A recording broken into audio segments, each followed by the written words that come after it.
Bismillahirrahmanirrahim. Assalamualaikum warahmatullahi wabarakatuh. Alhamdulillah wassalatu wassalamu ala Rasulillah wa ala alihi wa sahbihi wa mawalah wa la hawla wa la quwwata illa billahi wa ba'd.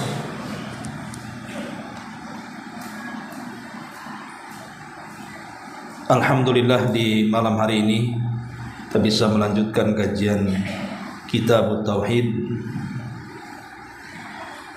dan kita masuk pada bab as-sabru ala aqdarillahi azza wa jalla.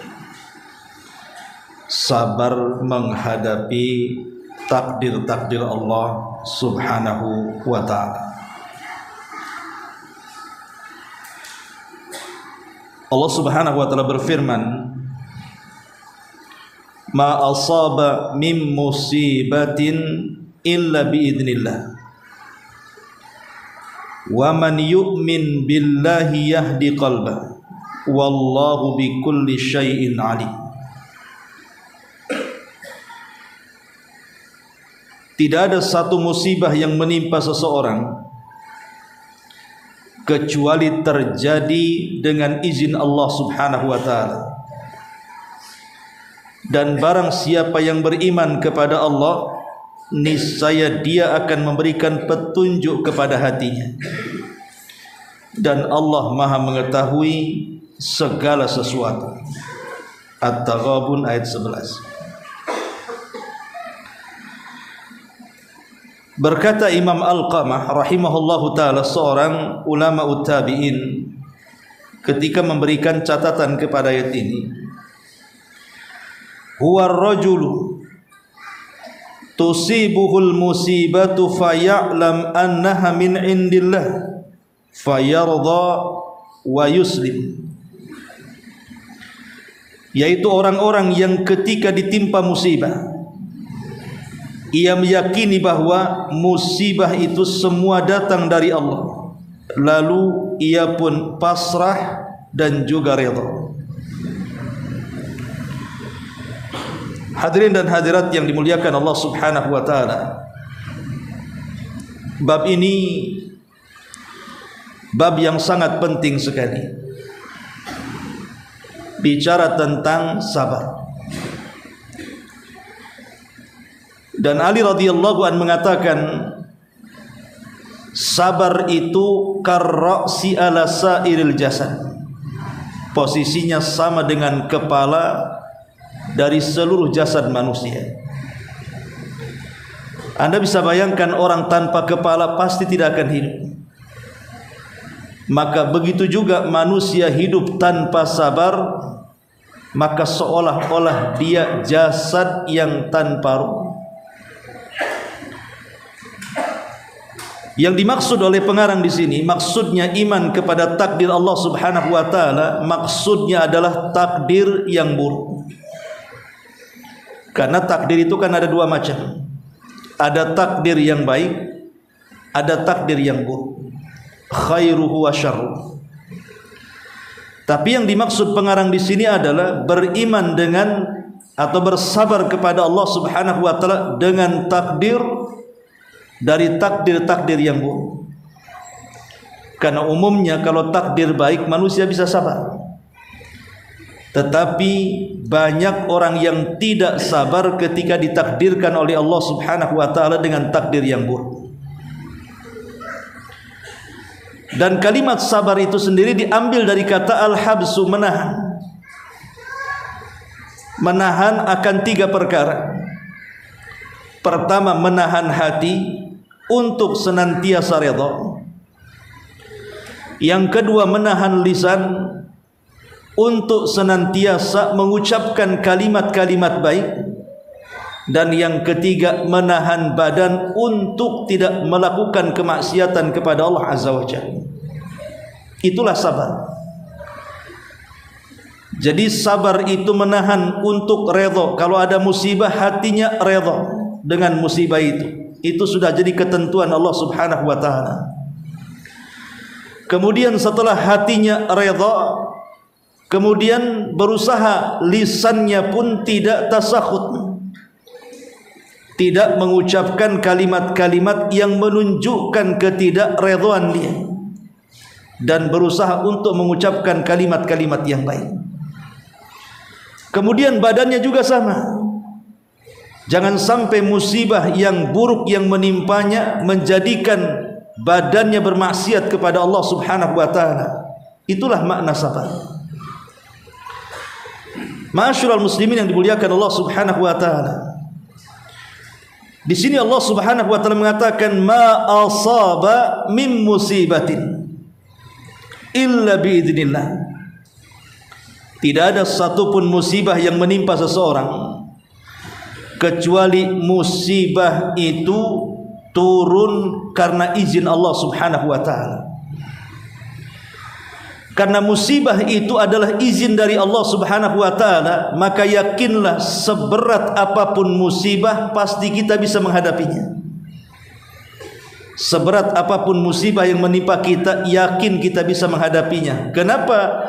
Karena Allah tidak mungkin menimpakan sebuah musibah di luar kadar kemampuan manusia. Pasti bisa kita menghadapinya.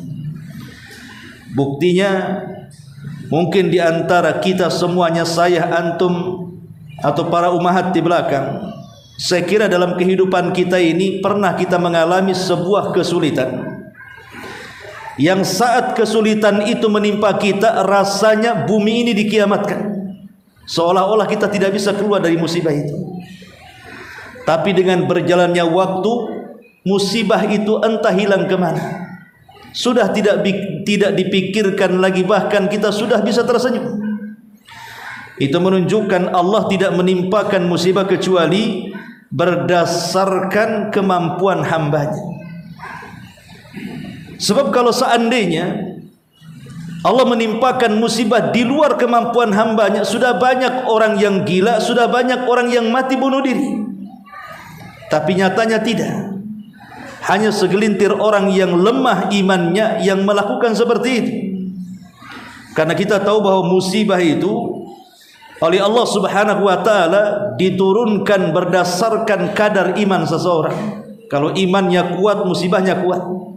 Kalau imannya lemah, maka musibahnya pun lemah. Ma'asyiral muslimin yang dimuliakan Allah Subhanahu wa taala, bicara tentang sabar, sebagaimana yang ma'ruf, para ulama sudah membaginya, sabar itu terbagi menjadi 3. As-sabru 'ala ta'ah, sabar di saat kita menjalankan perintah. Yang kedua, as-sabru 'alal ma'siyah, sabar dikala kita menjauhi maksiat.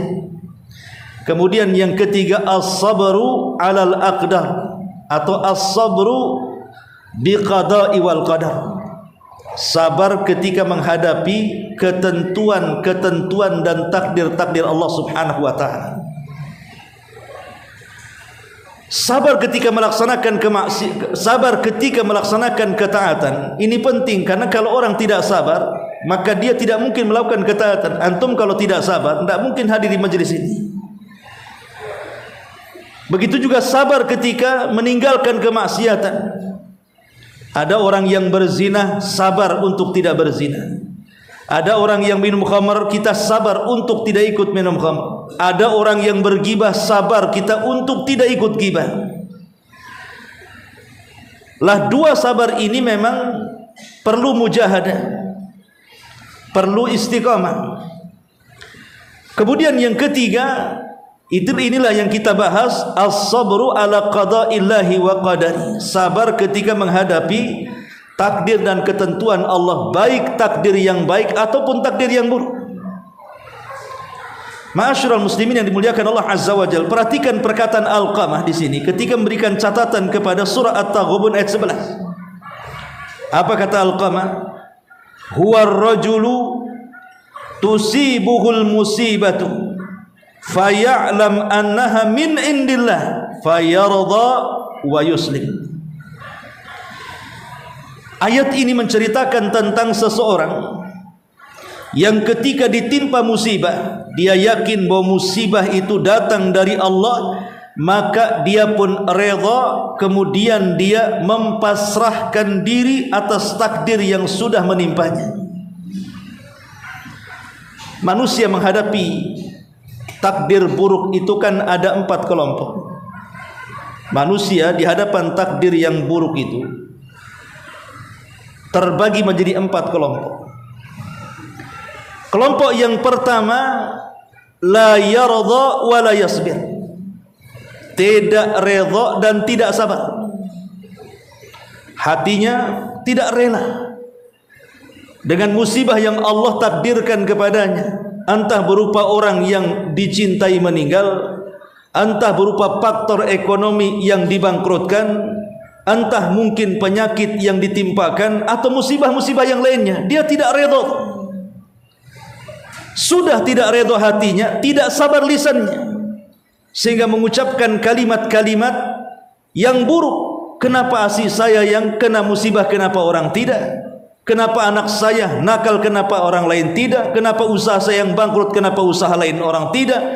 Tampak dari lisannya bahwa hatinya tidak redha. Dan ini seburuk-buruk manusia di hadapan takdir. Hatinya tidak redha, lisannya tidak sabar, sehingga akhirnya tasyahud, mengucapkan kalimat-kalimat yang menolak takdir Allah Subhanahu wa taala.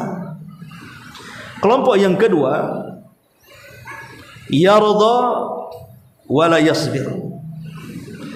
Boleh jadi hatinya redha, boleh jadi hatinya redha, tetapi lisannya seolah-olah tidak redha. Jadi nampak mungkin badannya itu ketika kena musibah, nampak kekar menghadapi musibah, nampak kuat ketika menghadapi musibah, tapi ketika kemudian disinggung, maka keluar semua isi hatinya. Lah ini tingkatannya mungkin lebih rendah daripada yang kedua, yang pertama tadi. Kemudian yang ketiga, betul-betul bisa menggabungkan antara redha dan sabar. Hatinya redha, ini sudah takdir dari Allah Subhanahu wa taala. Lisannya pun tidak mengucapkan kecuali yang baik-baik. Sebagaimana Allah Subhanahu wa taala mengatakan, alladzina idza asabathum musibatun qalu inna lillahi wa inna ilaihi rajiun. Hatinya rela, mulutnya mengatakan inna lillahi wa inna ilaihi rajiun. Semua datang dari Allah dan akan kembali kepada Allah Azza wa Jalla. Maka ini sebaik-baik manusia menghadapi takdir. Rela hatinya, lisannya pun tidak mengucapkan kecuali yang baik. Tetapi tingkatan yang paling tinggi adalah yarda wa yasbir wa yashkur.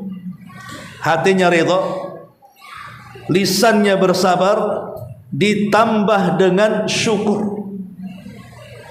Jadi selain mengucapkan inna lillahi wa inna ilaihi rajiun, dia pun bersyukur kepada Allah dengan mengucapkan alhamdulillah, di mana kalimat alhamdulillah bukan mensyukuri akan musibah yang menimpanya, tetapi mensyukuri nikmat yang masih ada selain daripada musibah yang menimpanya. Pamannya seseorang diberikan oleh Allah 4 anggota badan, tangan 2, kaki 2. Kemudian tangannya kecelakaan patah, akhirnya diamputasi. Ini musibah karena kehilangan tangan. Tapi dia rela dalam hatinya, ini sudah ketentuan Allah. Kemudian lisannya mengucapkan inna lillahi wa inna ilaihi rajiun. Kemudian dia menatap kepada sisa nikmat di mana dia masih ada 2 kaki dan 1 tangan.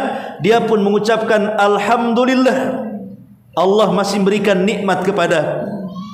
Jadi syukurnya bukan kepada musibahnya, tapi syukurnya kepada nikmat yang tersisa di badannya. Seperti yang terjadi kepada seorang tabi'in namanya Urwah. Jadi seorang tabi'in namanya Urwah ini, ma'ruf Urwah ini seorang ahli tafsir. Ketika Allah Subhanahu wa taala takdirkan salah satu kakinya terkena diabetes, terkena penyakit gula, secara otomatis kalau orang terkena diabetes, penyakit gula yang sampai membusuk pada lukanya, terkadang sebagian dokter mengamputasi kan. memotong kakinya supaya tidak menjalar ke badan yang lainnya. Itulah yang terjadi kepada Urwah. Jadi kemudian dokter ini menyarankan kepada Urwah, dia mengatakan, ya Imam, bagaimana kalau seandainya kau minum alkohol ini, maksudnya khamr, supaya saat dipotong kakimu kamu tidak merasakan sakit, karena dalam kondisi tidak berakal, mabuk. Maka Imam Urwah mengatakan, jangan. Bagaimana kalau seandainya saat kau potong kakiku aku mati, tentu aku meninggal di atas khamr. Lalu sang tabib mengatakan, lalu apa yang harus aku berikan kepadamu selain obat ini, maksudnya selain khamr? Tidak ada lagi, karena di zaman itu kan belum ada penahan rasa sakit yang terjadi hari ini kan, di mana ilmu kedokteran farmasi macam-macam ditemukan obat-obatan bisa mengurangi rasa sakit. Tapi Urwah mengatakan gini saja, aku akan mengambil air wudhu, kemudian aku akan sholat. Saat sholat itulah kau potong kakiku. Seandainya Allah subhanahu wa ta'ala takdirkan aku mati, tidak ada masalah, berarti aku mati di atas sholat. Daripada aku mati di atas mabuk, bagus aku mati di atas sholat. Akhirnya Urwah pun mengambil air wudhu, kemudian sholat 2 rakaat sunnah wudhu. Saat sholat itulah sang tabib memotong kakinya. Yang namanya dipotong, ikhwatu fiddin, sekhusyuk apapun orang, ya pasti juga akan mengalami rasa sakit. Akhirnya karena pendarahan yang banyak keluar, dia pun pingsan di tengah-tengah sholatnya. Saat dia siuman, tiba-tiba datang orang dari kejauhan menghabarkan berita buruk. Kemudian mengatakan, ya Imam, sesungguhnya salah satu putramu meninggal dunia jatuh dari kendaraannya. Ini orang ini ditimpa 2 musibah kan. Pertama kehilangan kakinya, yang kedua kehilangan anaknya. Begitulah terkadang sifat musibah, ikhwan. Belum kelar yang satu datang musibah yang lain, belum kelar musibah yang lain datang pula musibah yang lainnya. Terkadang sifat musibah itu seperti itu.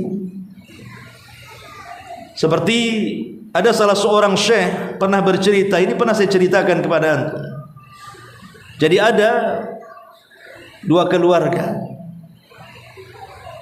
ada suami istri memiliki 2 anak yang masih kecil-kecil.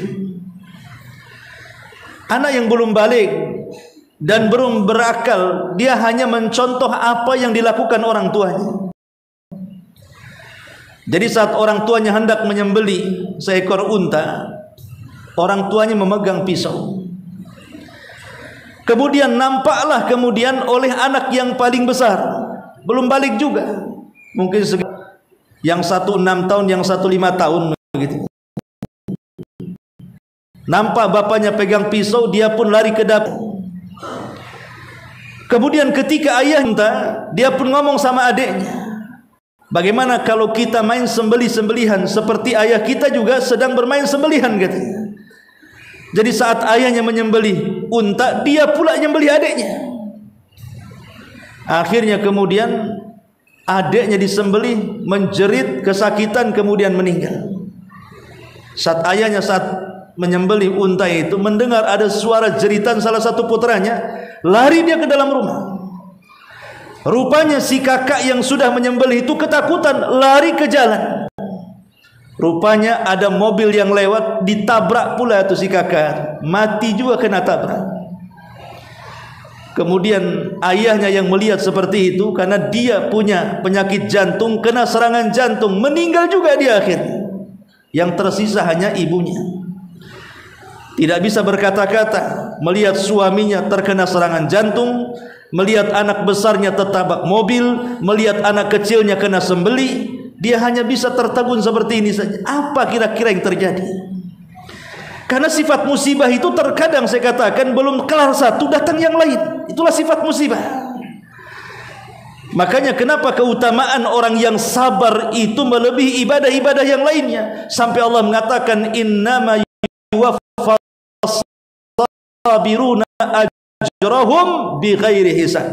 Atas pahala orang-orang yang tanpa batas. Karena terkadang ada yang sifat musibah itu beruntut.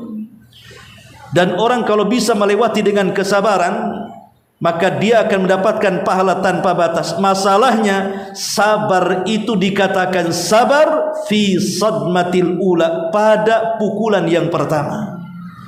Di zaman Nabi ada seorang wanita tua yang sedang menangis karena salah satu putrinya meninggal dunia, dan dia terus duduk di kuburan, tidak mau pulang, seolah-olah dia ingin masuk juga ke kuburannya, karena itu salah satu putrinya yang meninggal. Seolah-olah hidupnya hancur dan seolah-olah ingin menyusul putrinya. Kalau bisa mati saja aku dengan dia. Jadi dia menangis di depan kuburan. Tiba-tiba Nabi SAW lewat, kemudian memberikan wejangan kepada ibu itu dan mengatakan, fattaqillaha ya ummah, bertakwalah kepada Allah wahai ibu, ikhlaskan kepergian anak. Tiba-tiba ibu ini tanpa melihat siapa yang bicara, karena dia terus memegang maisan kuburan, dia hanya mengatakan, engkau boleh berkata seperti itu, karena musibah tidak menimpa dirimu tapi menimpa diriku. Kata-kata seperti ini selalu diucap oleh orang-orang yang terkena musibah. Hampir semua yang terkena musibah ngomong seperti ini. Iyalah kau bisa ngomong begitu karena musibah itu tidak menimpa kamu. Coba kalau musibah itu menimpa kamu, pasti kamu juga sama dengan aku. Umumnya orang yang terkena musibah ngomong begitu tuh. Dan kita yang menasehati supaya sabar, bisa menasehati, tapi saat kita musibah, kita pula orang yang tidak sabar. Karena orang-orang yang selamat ketika ditimpa musibah, dia sabar. Makanya ibu ini mengatakan, iyalah kau begitu, ini tidak menimpa tapi sedang menimpa diriku. Wanita ini tidak sadar bahwa musibah yang menimpa dia tidak ada apa-apanya dibandingkan musibah yang menimpa Nabi. Dia tidak sadar bahwa musibah yang menimpa kita itu tidak seberat musibah yang menimpa Nabi. Tapi begitulah orang-orang yang tidak sabar, asal ngomong bicaranya. Maka Nabi SAW akhirnya pergi, karena yang dihadapi mama kan begitu ya. Pergi sajalah, biarkan dia. Ketika kemudian Rasul sudah pergi, datang Abu Bakar Siddiq radhiyallahu anhu dan mengatakan kepada ibu itu, dan mengatakan, wahai ibu, kenapa kau tidak sopan bicara dengan Nabi SAW? Baru dia tersadar, oh itu Nabi. Kata Abu Bakar, iya itu Nabi. Maka dia merasa bersalah, langsung kemudian berdiri dan menyusul Nabi SAW. Ketika sampai di pintu rumahnya, dia tidak mendapatkan adanya bawabah. Bawabah itu kayak satpam, security, tidak ada. Rumah Nabi itu tidak ada satpam. Rumah Nabi tidak ada security. Rumah Nabi blang-blong, semua orang bisa masuk. Sekarang baru tingkat lurah saja security-nya banyak. Maka kemudian wanita ini masuk menemui Rasul dan minta maaf. Kemudian Nabi SAW mengatakan, inna sabra fi sadmatil ula. Ingat, orang itu dikatakan sabar saat terkena musibah itu pada pukulan musibah yang pertama. Hari ini musibah, hari ini kita sabar. Kalau sudah lewat sebulan 2 bulan, itu bukan sabar lagi, udah kadong. Kayak anak santri, kalau pertama dimasukkan ke pesantren, wah nangis tuh, sehari 2 hari nangis tuh. Karena biasa di rumahnya mungkin jadi anak ayah, anak ibu, kasurnya empuk, makannya enak. Masuk ke pesantren, stres dia, makanya banyak menangis. Tapi menangis itu cuman mungkin seminggu saja. Kalau sudah 3 bulan tak mau pulang, padahal lebih enak di rumah dibandingkan di pesantrennya. Itulah sabar itu ketika pukulan musibah yang pertama. Kalau sudah lewat, ya gimana, udah lewat masalahnya. Karena mengeluh itu tidak ada gunanya, tidak akan mengembalikan musibah. Orang mengeluh karena kematian tidak menjadikan orang mati hidup. Mengeluh karena sebuah ekonomi tidak menjadikan kemudian tiba-tiba kembali uang yang hilang. Rumah yang terbakar tiba-tiba kembali lagi. Mengeluh itu tidak ada gunanya, karena tidak akan mengembalikan nikmat yang ada. Maka yang terpenting adalah jangan mengeluh, tetapi kembalikan musibah itu kepada Allah Subhanahu wa taala. Man taraka syai'an lillahi awadallahu khairan minhu. Siapa yang meninggalkan sesuatu karena Allah, maka Allah akan ganti sesuatu itu dengan yang jauh lebih baik. Kalau kita ikhlas dengan apa yang Allah ambil, mungkin rumah kita kebakaran sengaja Allah ambil, mungkin kendaraan kita ketabrak akhirnya rusak, mungkin Allah sedang ambil, mungkin salah satu putra kita meninggal, mungkin Allah sedang mengambilnya.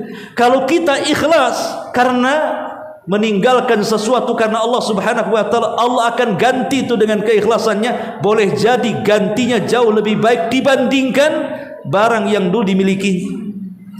Ma'asyiral muslimin yang dimuliakan Allah Subhanahu wa taala, lah orang yang seperti ini bisa menghadapi musibah dengan kesabaran. Allah katakan, "Wa man yu'min billahi yahdi qalbah."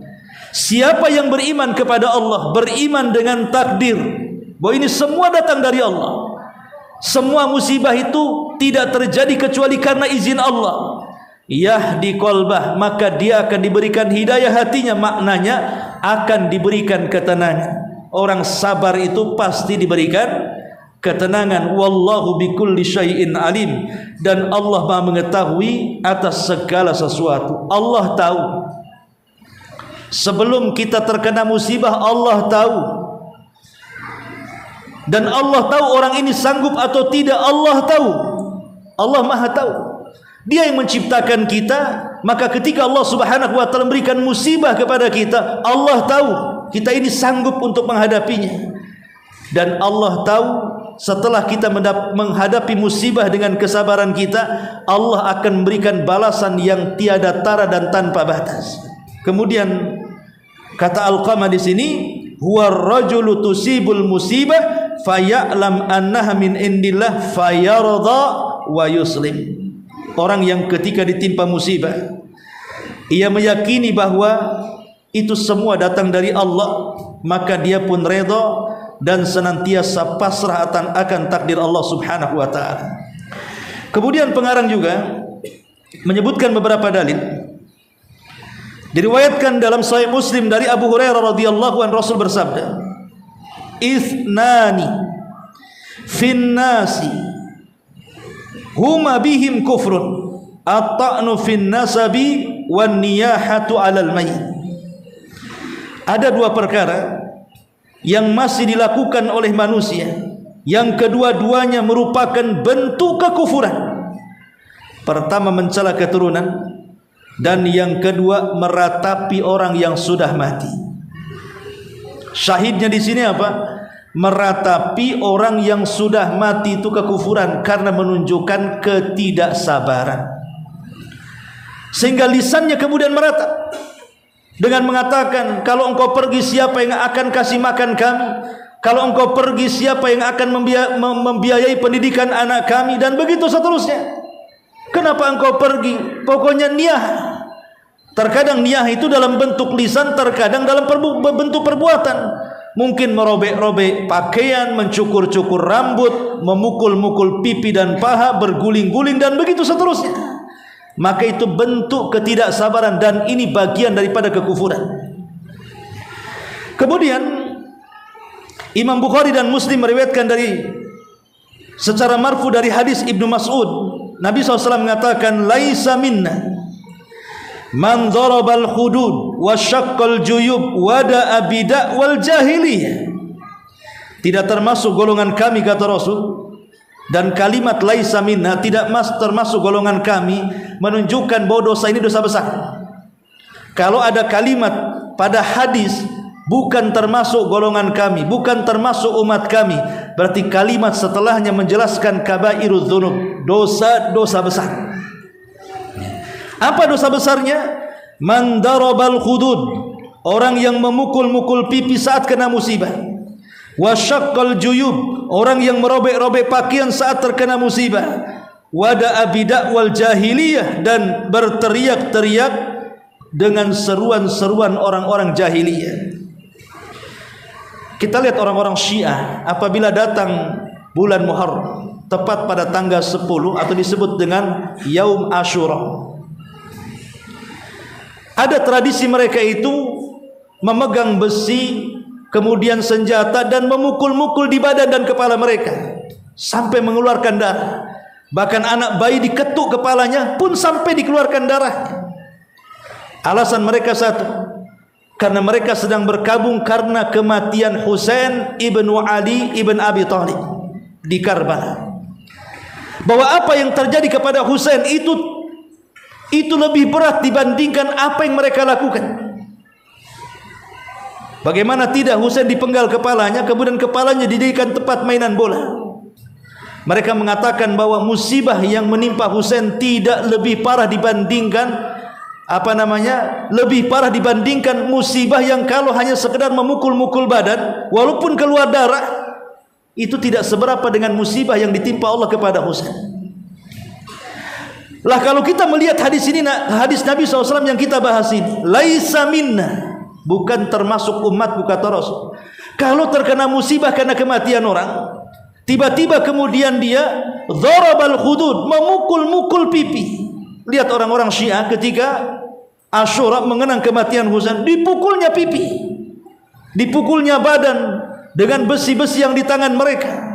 Terkadang dengan senjata, terkadang sengaja dikeluarkan darah dari badannya. Ini jahiliyah, ya. Wasyaqqal juyub, merobek-robek pakaian. Kemudian wada'a bidakwal jahiliyah, berteriak-teriak seperti orang jahiliyah. 3 sifat ini ada pada orang-orang Syiah saat perayaan Karbala di tanggal 10 Asyura. Menyelisih hadis Nabi SAW. Harusnya mereka bersabar, harusnya mereka berdoa kepada Allah Subhanahu wa taala seperti yang Rasul ajarkan kepada Ummu Salamah radhiyallahu anha. Saat meninggal Abu Salamah, Rasul datang kepada Ummu Salamah dan mengatakan, berdoalah engkau kepada Allah, wa Allahumma jurni fi musibati wa akhlufli khairan min ahli.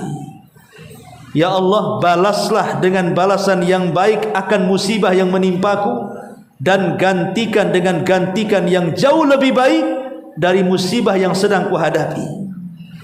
Lihat bagaimana Nabi mengajarkan kepada Ummu Salamah. Jadi kalau kita terkena musibah, entah barang kita hilang, kesehatan kita terganggu, orang yang kita cintai meninggal, dan musibah-musibah yang lainnya, berdoalah kepada Allah, Allahumma jurni fi musibati. Ya Allah, berikan pahala akan musibah yang sedang menimpaku. Berhusnudzon kepada Allah, karena Allah itu akan bersama prasangka kita. Kalau prasangka kita baik dengan Allah, maka Allah akan baik dengan kita. Kalau prasangka kita buruk dengan Allah, maka Allah pun akan buruk dengan kita.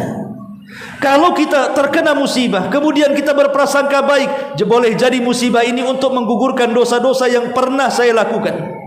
Boleh jadi musibah itu Allah hendak mengangkat derajat kita kelak di sorga. Boleh jadi dengan musibah ini Allah hendak memberikan pahala yang banyak kepadaku. Boleh jadi balik musibah itu ada hikmah yang saya tidak tahu. Berhusnudzon kepada Allah. Maka Rasul mengatakan dalam hadis qudsi, Allah berfirman, ana ma'adhanni abdi bi, aku akan bersama prasangka hambaku kepadaku. Kalau dia berprasangka baik, aku akan baik kepadanya. Tapi kalau dia berprasangka buruk, Allah pun tidak akan berbuat baik kepadanya. Ma'asyiral muslimin yang dimuliakan Allah Azza wa Jalla. Kemudian yang selanjutnya diriwayatkan dari Anas, Nabi SAW bersabda, idza aradallahu bi 'abdihi al-khaira ajjalallahu bil uqubati fid dunya wa idza arada bi 'abdihi syarra amsaka anhu bi dzambihi hatta yuwafi bihi yaumal qiyamah. Apabila Allah menghendaki kebaikan kepada hambanya, maka ia percepat hukuman baginya di dunia. Dan apabila ia menghendaki keburukan kepada seorang hambanya, maka terkadang ia tangguhkan dosanya sampai ia penuhi balasannya, kelak mereka akan diadab pada hari kiamat. Tapi walaupun demikian, kita tidak boleh berdoa kepada Allah untuk minta diberikan ukubah di dunia. Jangan kita katakan, ya Allah, kalau seandainya engkau hendak menyiksa aku di neraka, jangan kau siksa aku di neraka, siksalah aku di dunia, supaya aku ketika mati aku sudah tidak berdosa. Tidak boleh kita mengucapkan kalimat ini. Karena di zaman Nabi SAW ada yang mengucapkan kalimat ini. Dia minta disegerakan hukumannya di dunia supaya di akhirat sudah tidak ada dosa. Maka Rasul mengatakan, innaka lan tastati, engkau tidak akan sanggup menerima ujian Allah di dunia. Boleh jadi ketika dia sudah berdoa seperti itu, betul-betul Allah berikan ujian, dia tidak sabar, akhirnya mengeluarkan kalimat kufur. Karena ingat bahwa apabila orang sudah sedang diuji oleh Allah, terutama mungkin penyakit yang parah, ya ketika dia masih sehat, dia ingin sabar ketika ditimpa musibah. Bahkan dia paling cakap menasihati saudaranya yang terkena musibah untuk sabar. Ketika musibah giliran terkena dia, belum tentu dia bisa bersabar. Karena orang yang saat detik-detik sakaratul maut, di tengah-tengah sakit yang menimpa dan dideritanya, itu pasukan setan yang datang jauh lebih banyak dibandingkan para malaikat. Karena setan atau iblis dan bala tentaranya hanya punya satu kesempatan kepada dia, jangan sampai dia mati husnul khatimah. Maka dibuatnya dia putus asa dari rahmat Allah Subhanahu wa taala supaya dia mati suul khatimah. Makanya Rasul mengatakan, innaka lan tastati, engkau tidak akan sanggup menerima ujian dari Allah di dunia. Tetapi kata Rasul, walakin qul, tapi katakanlah, Rabbana atina fid dunya hasanah wa fil akhirati hasanah wa qina adzabannar. Ya Allah, berikan kepadaku dunia yang baik, ya Allah berikan kepadaku akhirat yang baik, ya Allah berikan kepadaku agar aku diselamatkan dari azab neraka. Tetap kita optimis meminta kebaikan. Dan yang terakhir, Nabi SAW bersabda, inna idhamal jaza ma idhamil bala, wa inna allaha idha ahabba qauman ibtalahum, faman radiya falahu ridha wa man sakhita falahu suhtu. Sesungguhnya besarnya balasan itu disesuaikan dengan besarnya ujian. Dan sesungguhnya Allah jika mencintai sebuah kaum, maka ia akan mengujinya. Barang siapa yang redha akan ujian itu, maka baginya keredhaan Allah. Dan barang siapa yang marah ataupun tasakhut, benci terhadap ujian tersebut, maka baginya kemurkaan Allah Subhanahu wa taala. Ingat, besarnya balasan disesuaikan dengan besarnya ujian. Makin besar ujian, makin banyak pahala. Makin besar ujian dan kita bisa bersabar, berarti surga lebih dekat kepadanya. Tapi sekali lagi bahwa terkadang kita ini mudah tidak sabar. Hanya ketika sehat kita mampu mengucapkan sabar, ketika sakit rupanya kita menjadi orang yang tidak sabar. Lalu bagaimana caranya supaya kita ini bisa sabar? Ada beberapa perkara, kata para ulama, hal-hal yang bisa membuat kita ini sabar. Yang pertama, anta tadzakkar ayyuhas sabir ajruka indallah. Ketika kita terkena musibah, berpikirlah bahwa di balik musibah ini ada pahala besar di sisi Allah Subhanahu wa taala. Orang kalau tahu keutamaannya, orang akan terdorong untuk mengamalkannya. Kalau orang tidak tahu keutamaan sesuatu, orang malas untuk mengamalkan sesuatu. Ingat ketika kena musibah, ingat balasan orang-orang yang sabar. Yang kedua, ya, saat kita kena musibah adalah anta tadzakkar sabrul anbiya, sabrul anbiya'i was sahabati wat tabi'ina was salihin. Ingat bahwa orang terbaik sebelum kita, para nabi, para rasul, para syuhada, mereka lebih dulu diuji oleh Allah dan mereka sabar. Maka supaya kita ini bisa sabar, lihatlah kondisi para nabi. Kalau kita anak-anak kita meninggal dunia, lihat nabi, anak-anaknya meninggal dunia dan dialah yang menguburkannya, kecuali Fatimah. Kalau memang kita ini ditimpa banyak penyakit, lihat Nabi Ayub, dan begitu seterusnya. Kemudian yang ketiga, antashura bima'iyatillahi azza wajalla. Hendaklah merasakan saat kita sabar, sesungguhnya Allah sedang bersama kita. Karena Allah mengatakan, wallahu ma'as sabirin, Allah akan bersama orang-orang yang sabar. Kemudian yang keempat, anta'lama annallah sayajma' bainaka wa baina man zalamaka. Kalau memang kita ini ditimpa musibah, boleh jadi kita dibuli orang, difitnah orang, digibah orang, dihina orang, diambil hartanya oleh orang, bahkan boleh jadi diambil darahnya. Ingat bahwa nanti pada hari kiamat kita akan berjumpa dengan orang yang mendolimi kita. Di dunia kita tidak bisa membalas, tapi di akhirat Allah akan pertemukan kita dengan dia, dan Allah akan mengadili dengan seadil-adilnya. Sehingga tumbuh perasaan sabar. Tidak apa-apalah, di dunia saya tidak bisa membalas, tapi di akhirat Allah pasti membalas. Tumbuh rasa sabar. Kemudian juga yang kelima, anta tadzakkar sabral kuffari ala kufrihim wal iyadu billah. Hendaklah melihat bagaimana orang kafir bisa sabar dengan kekafirannya. Masa kita tidak sabar dengan keimanannya? Orang kafir bisa sabar dengan kekafirannya, sampai mati mereka di atas kekafiran. Mereka bisa sabar. Kenapa kita dengan keimanan yang kita raih kita tidak sabar? Lihat orang kafir bisa sabar dengan kekafiran, masa kita harus tidak sabar? Ini juga salah satu bentuk supaya kita bisa sabar. Kemudian yang keenam, anta'lam annal faraj qaribun. Ingat, kalau kita ditimpa musibah, ketahuilah bahwa kebahagiaan telah dekat menyapa kita. Inna ma'al usri yusra. Inna ma'al usri yusra. Setiap kesulitan itu akan datang kemudahan. Kemudian yang nomor 7, anta'lama anna kulla bani adam mubtala. Ingat bahwa setiap anak Adam tidak lepas dari musibah. Tidak ada manusia hidup pasti kena musibah. Tidak para nabi, tidak para sahabat, tidak orang-orang saleh. Semua manusia pasti akan terkena musibah, karena kita berada di alam musibah. Kalau kita tidak mau kena musibah, ya masuk surga saja.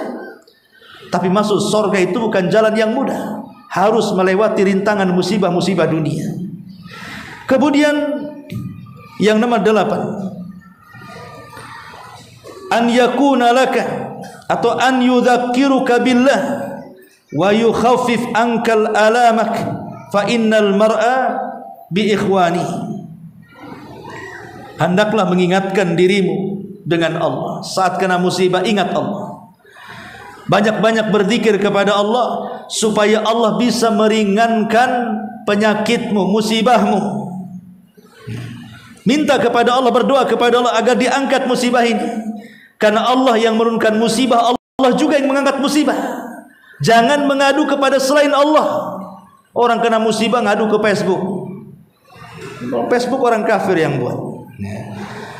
Orang kena musibah datangi orang mengeluh depan orang. Makhluk itu tidak akan bisa menyingkap musibah.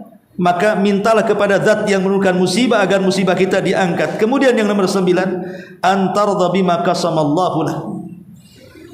Tanamkan perasaan ridha dengan pembagian yang Allah sudah bagi-bagi kepada makhluknya. Terkadang Allah memberikan rizki yang baik, terkadang Allah memberikan rizki yang tidak baik. Semua datang dari Allah pembagian ini, dan Allah tahu maslahat. Kenapa Allah bagi-bagi manusia hidup seperti ini? Karena dalamnya ada hikmah Rabbani. Terkadang ada orang sakit sengaja tidak disembuhkan, sebab kalau sembuh bisa dia kufur. Terkadang ada orang miskin minta kaya tidak segera dikayakan, sebab kalau dia kaya bisa melampaui batas. Ada hikmah yang kita tidak tahu. Makanya kita redha dengan pemberian Allah Subhanahu wa taala. Dan yang terakhir, yang ke-10, di antaranya tudzakir al-maut wastish'aru haqarati hadhihi dunya allati la tusawi indallahi janaha ba'udha. Hendaklah mengingat kematian. Orang susah kalau ingat mati lapang, tapi orang kaya kalau ingat mati makin sempit dadanya. Karena orang susah kalau ingat kematian lapang. Kenapa? Tidak apa-apa susah di dunia, tapi jangan susah di akhirat. Masih ada kesempatan untuk senang.